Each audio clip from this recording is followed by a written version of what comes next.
Assalamualaikum warahmatullahi wabarakatuh. Sampurasun wilujeng santen pamirsa sadayana pun Rio Handani dina acara Warta Sunda TV nyungguhkeun informasi Sunda keur Balarea edisi Salasa 23 Februari tahun 2002 hiji.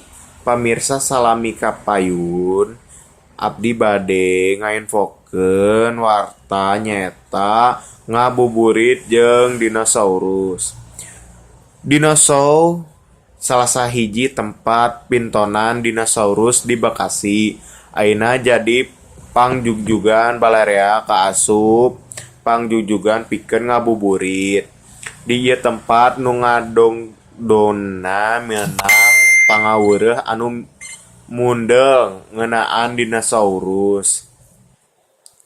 Pikareseupeun kitu pisan wahana dinosaurus di hiji mall di Bekasi teh.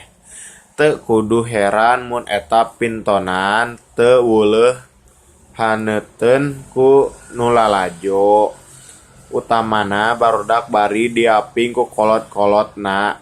Pintonan dinosaurus teh nyaeta pintonan ngeunaan dinosaurus sato purba nu geus musna ti alam dunya.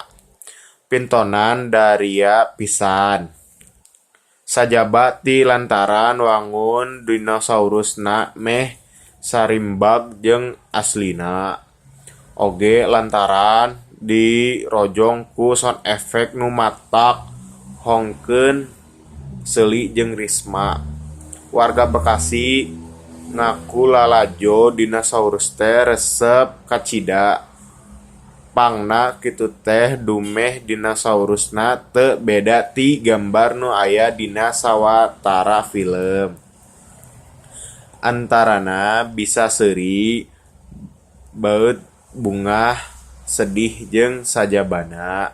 Eta sababna mun aya waktu manehna sok ngahaja lalajo bari sakalian ngabuburit.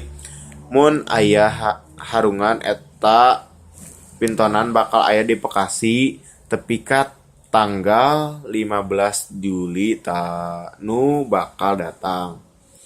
Pamirsa, informasi anu nembe mangrupi pamungkas tina pindangan Warta Sunda edisi Salasa ping ayeuna.